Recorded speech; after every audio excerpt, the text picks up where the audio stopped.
Item Number SCP-049 Object Class Euclid Special Containment Procedures SCP-049 is contained within a standard secure humanoid containment cell in Research Sector 02 at Site 19.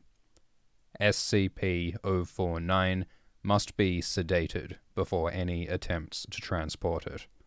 During transport, SCP-049 must be secured within a Class 3 humanoid restriction harness, including a locking collar and extension restraints, and monitored by no fewer than 2 armed guards.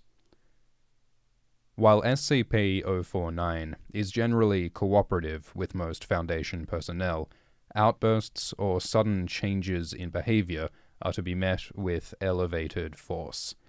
Under no circumstances should any personnel come into direct contact with SCP-049 during these outbursts.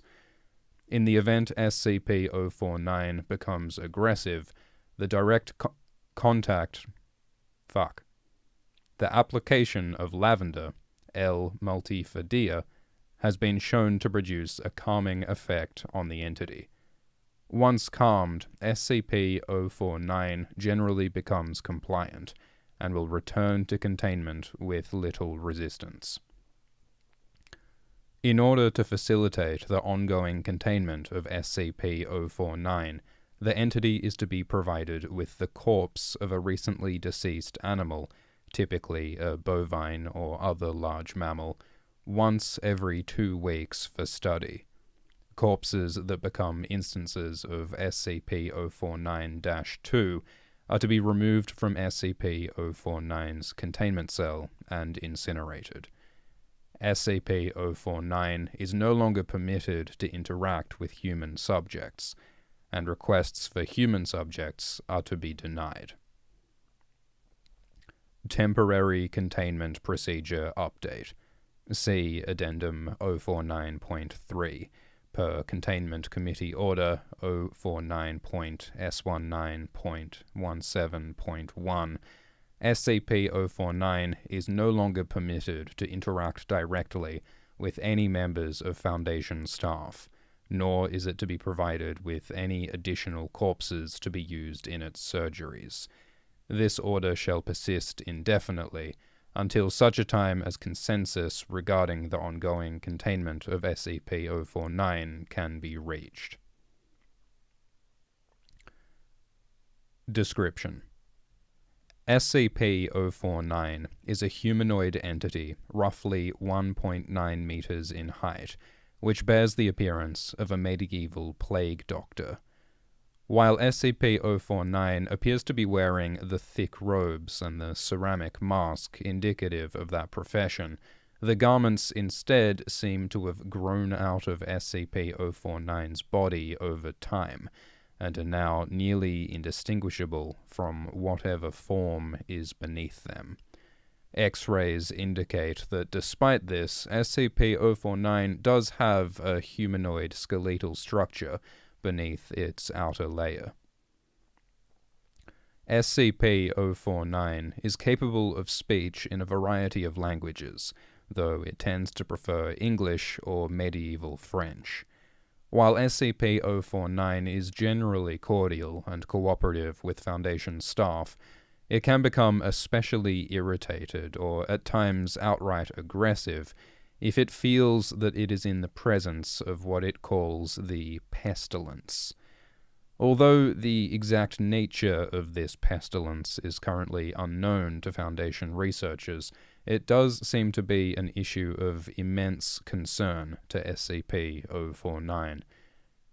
SCP-049 will become hostile with individuals it sees as being affected by the pestilence, often having to be restrained should it encounter such. If left unchecked, SCP-049 will generally attempt to kill any such individual. SCP-049 is capable of causing all biological functions of an organism to cease through direct skin contact. How this occurs is currently unknown. and autopsies of SCP-049's victims have invariably been inconclusive. SCP-049 has expressed frustration or remorse after these killings, indicating that they have done little to kill the pestilence, though will usually seek to then perform a crude surgery on the corpse, using the implements contained within a black doctor's bag it carries on its person at all times. While these surgeries are not always successful, they often result in the creation of instances of SCP-049-2. SCP-049-2 instances are reanimated corpses that have been operated on by SCP-049.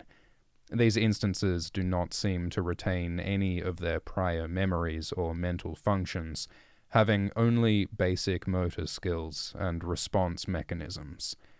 Whilst these instances are generally inactive, moving very little and in a generally ambulatory fashion, they can become extremely aggressive if provoked, or if directed to by SCP-049.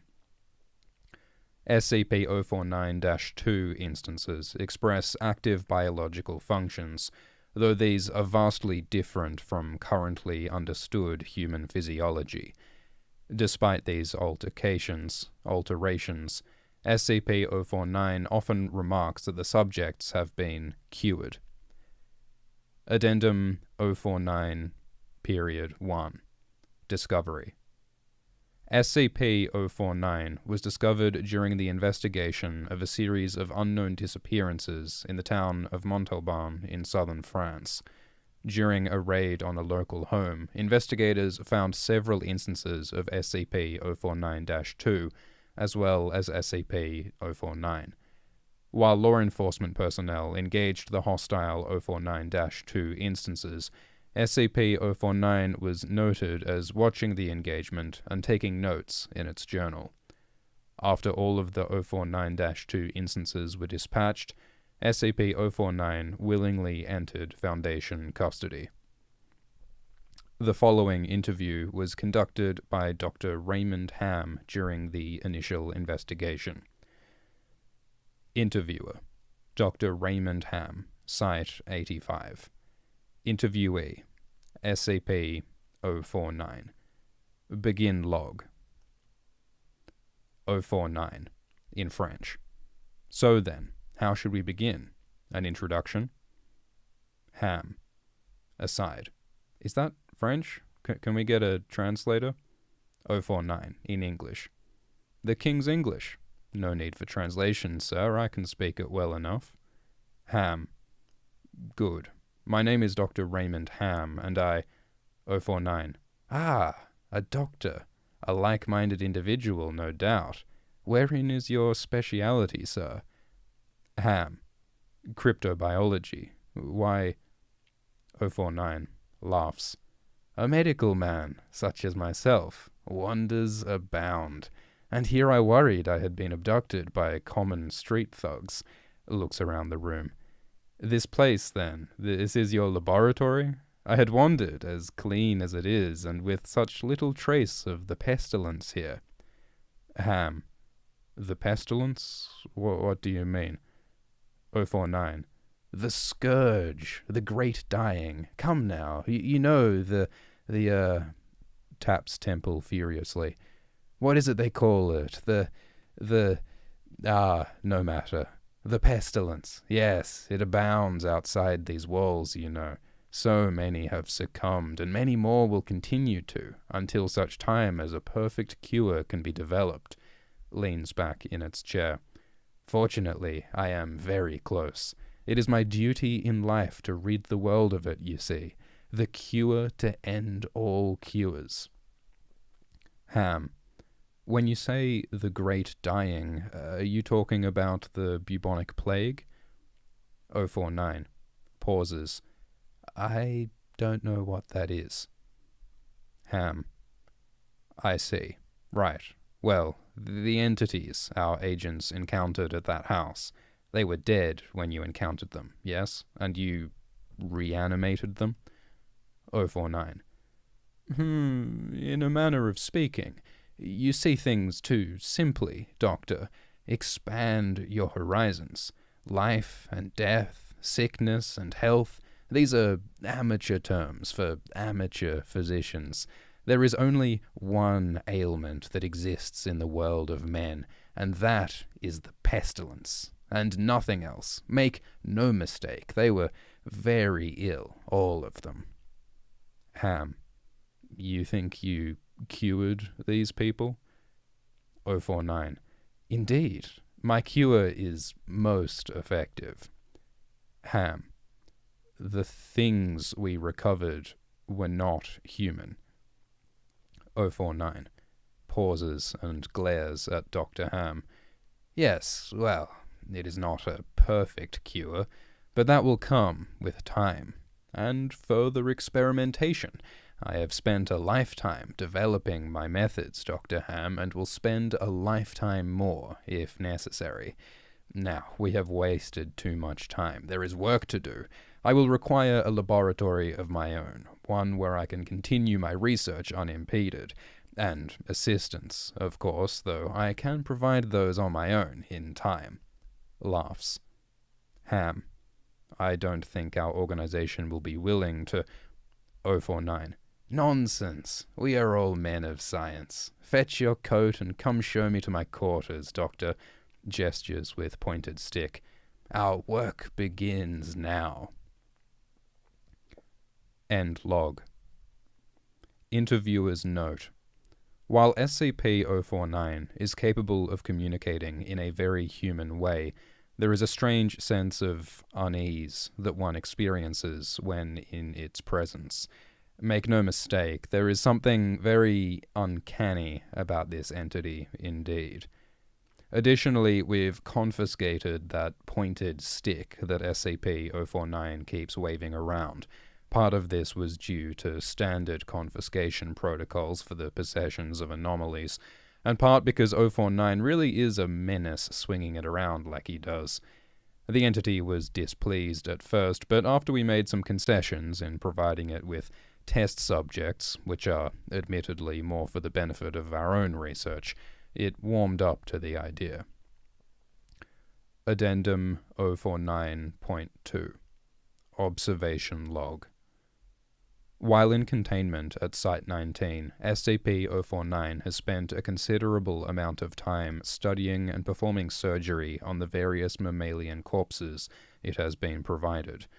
SCP-049 will routinely spend several days performing surgery, and then, regardless of whether or not the corpse becomes an instance of SCP-049-2, spending several more days documenting its findings in a thick leather journal stored within its doctor's bag.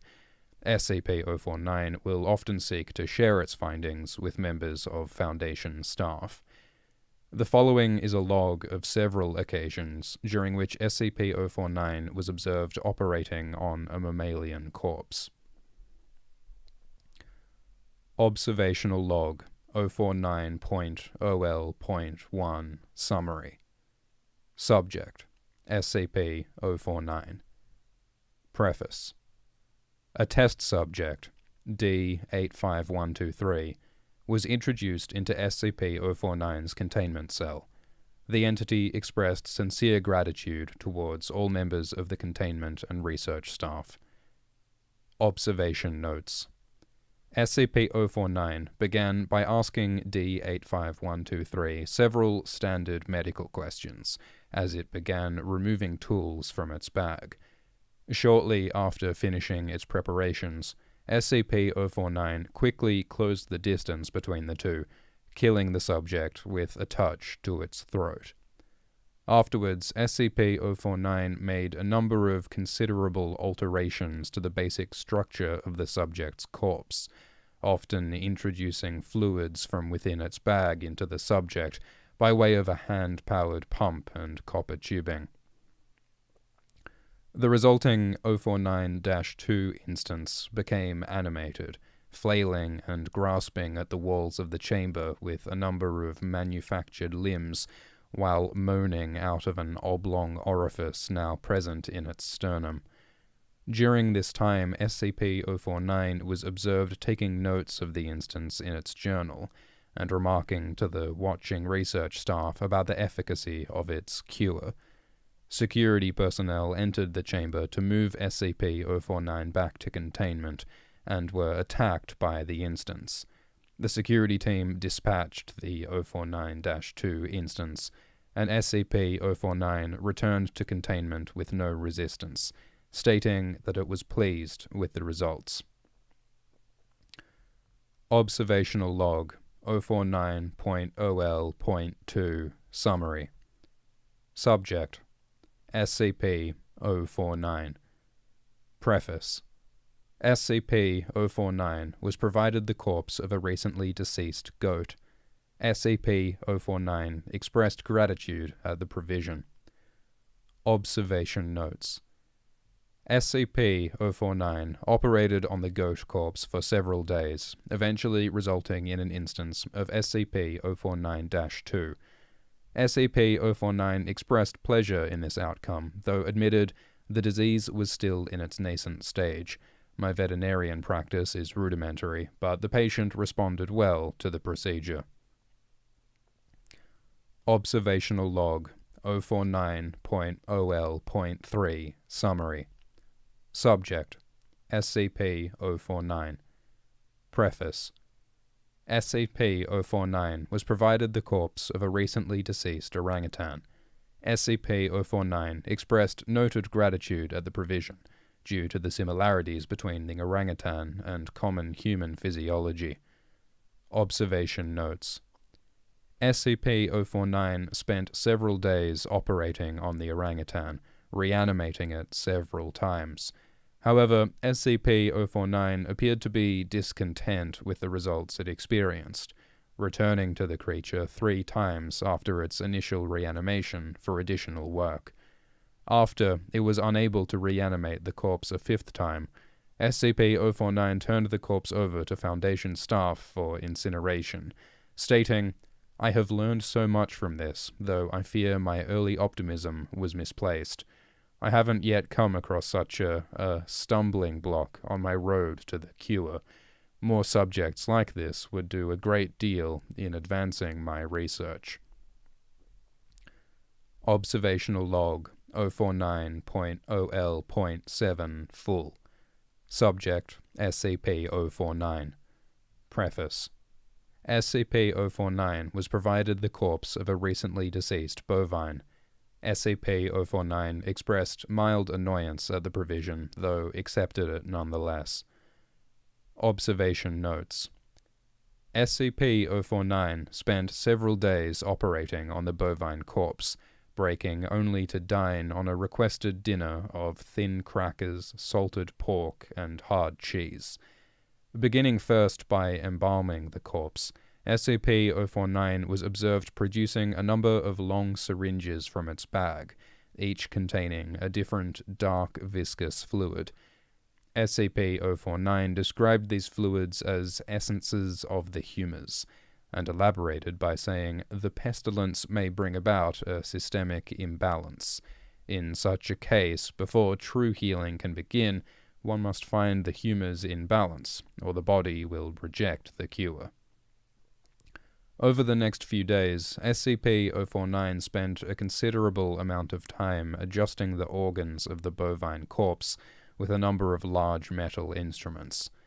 After 8 days, SCP-049 produced a lightning rod, which Dr. Ham exchanged for an electric cattle prod attached to an extension cord, and struck the corpse in several locations. This action seemingly had the effect of reanimating the bovine, which once again became ambulatory despite the inversion of the head and reorientation of its limbs. Follow-up interview. Begin log. Ham: We've watched your work for several weeks now, and honestly, I'm not sure I understand what you're doing. Can you describe your process in detail? 049: Oh, goodness, no. The process is most intensive. As I said to your assistant, the best instruction you will find about my methods are here in my journals, as I have kept exhaustive records of my work there. Ham. I see. My concern, Doctor, is that we still don't understand what you're seeking to cure, or how it manifests, or how turning these creatures into quasi-living, mindless drones helps in that effort. 049. You do not understand the pestilence, even after all this time? Doctor, it is an unspeakable horror, one that has shown its true face many times before and will again. I find myself blessed with the wisdom and good senses needed to root it out and destroy it, but many like you cannot. It is a cruel judgment, I fear, to be at the mercy of a disease you cannot fully comprehend. Ham. That still doesn't answer my question. How is your cure any kind of cure at all? 049, growing suddenly agitated. It is a cure.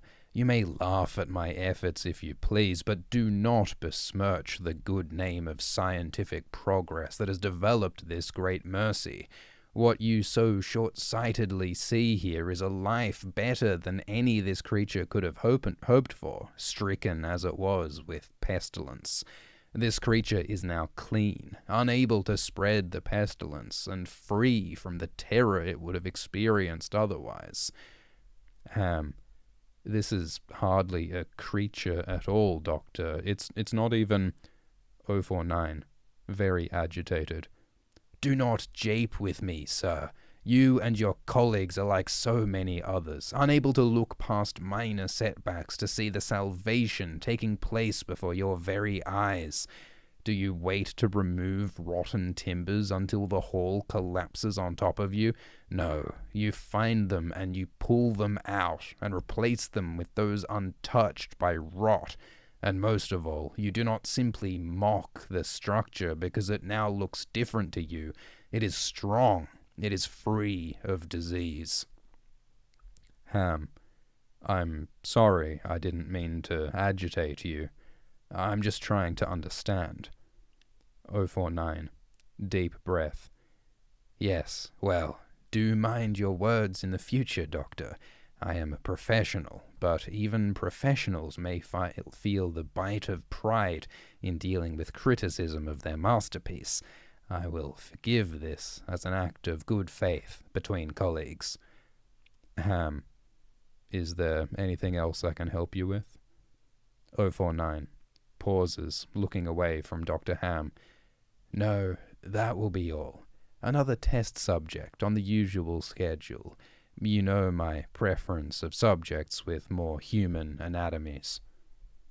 End log. Attending researcher's note.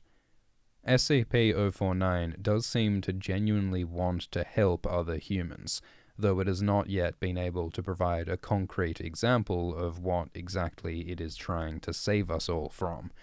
I have watched it now over several weeks, and while the outcomes do not seem to ever change, SCP-049 continues to claim that it is growing closer to its perfect cure. I think the entity may be more aware of the reality of these outcomes than it would like us to think. Addendum 049.3, 4th of the 16th, 2017 incident. 4/16/2017 incident. Starting shortly after SCP-049's initial containment, Dr. Ham conducted a number of interviews with the subject regarding its anomalous properties, and over time began to note its displeasure with its subjects and the SCP-049-2 instances. This continued for a period of several months, during which SCP-049 never exhibited any aggressive behaviors.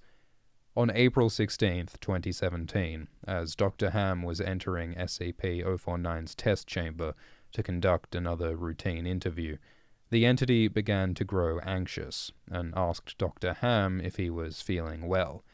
Following protocol, Dr. Ham reminded SCP-049 that the interview was required, after which the entity became hostile and attacked Dr. Ham, killing him.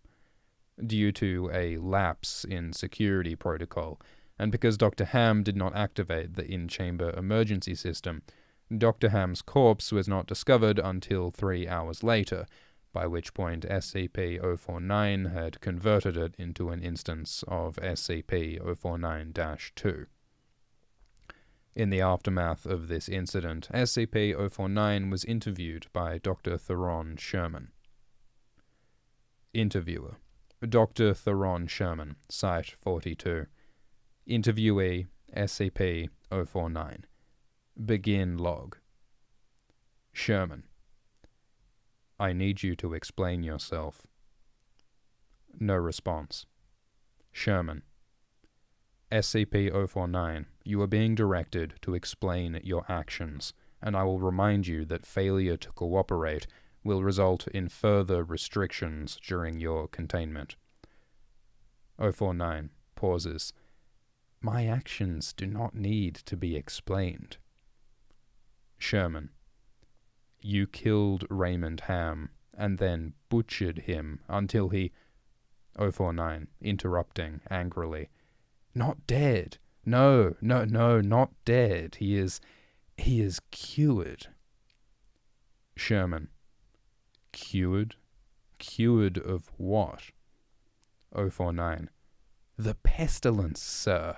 I had thought you, at least, would recognize what luck it is I had detected it before... Sherman, interrupting.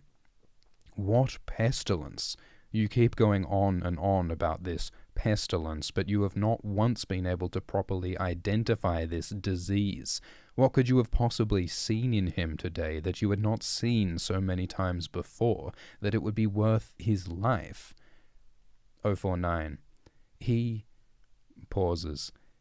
The pestilence presents and progresses in unforeseeable fashions, and has a queer way of creeping into the unprepared, and breathing becomes heavier. Call it what you want, Doctor. It was mercy I did to him. He is cured. Sherman: He is a vegetable. 049 pauses. I would not expect you to understand. You and your ilk have proven time and time again to be not men of science, but men of emotion. You cannot appreciate the horrors I have seen, those many millions who have succumbed to the pestilence and been changed, who... Sherman: Your cure cost Ray his life. 049. No, good sir, I have saved it. You would allow this world to slip back into the despair of disease and death, ignoring that I have created a miracle, and... Sherman, talking over SCP-049. What disease? What pestilence? He was a healthy man. He was a good doctor. 049. I'm offering it freely to the afflicted. You are not worth this argument, sir. You are short-sighted and foolish. Dr. Ham was sick, and I cured him. I am the only one who can do this. My work must continue. There is so much still to learn, so much to... Sherman: I've had enough of this. Consider your allowances revoked. Welcome to Containment, 049. Away from Mike. We're done here. 049. Do, and others can be saved. Even you, though you do not deserve it, might be saved. I can save them all. I can cast down this plague once and for all. I can do this. Only me. I saved him. I saved him, Dr. Ham. I cured him. He was sick. I know he was sick. I know he was, and you are all sick, but I can save you. I can save you all because I am the cure. End log. Addendum 049.4. Post-incident report interview. The following interview is an excerpt from the 4/16/17/049 incident report. The interview was conducted by Dr. Elijah Itkin and took place 3 weeks after the start of the initial investigation. Date 5/7/17. Interviewer Dr. Elijah Itkin. Interviewee SCP-049. Begin log. Itkin. SCP-049. We are conducting this interview to close out our investigation of your actions taken on April 16th that resulted in the death of a staff member. Do you have any comments to make? 049. Only that I look forward to the day when you will allow me to resume my work. I have spent the last 4 weeks compiling my notes and constructing a new theory for how the pestilence was able to infect someone in such an insidious manner that I nearly couldn't detect it. Itkin. Have you experienced any remorse for your actions, for the death of Dr. Ham? 049 waves his hand. Ah, yes, well, the death of a colleague is always regrettable, but in the face of the pestilence we must be swift, Doctor, and act without hesitation. Itkin. Dr. Sherman noted in his report that you seemed to be mournful during your initial interview. 049. Mourn? Perhaps. I had not thought that. It is lamentable that a fellow doctor became infected, but the work continues. Regrettable as it was, Dr. Ham's death provided important insight. Living human subjects are the only way to proceed forward, I am decided. My cure is of little use on dead flesh, and I have gleaned all I can from your generous supply of corpses. My desires turn towards tending those still living who suffer from the disease. Itkin. I'm afraid you're going to be disappointed. 049 laughs. Oh, Doctor, I wouldn't be so sure. End log.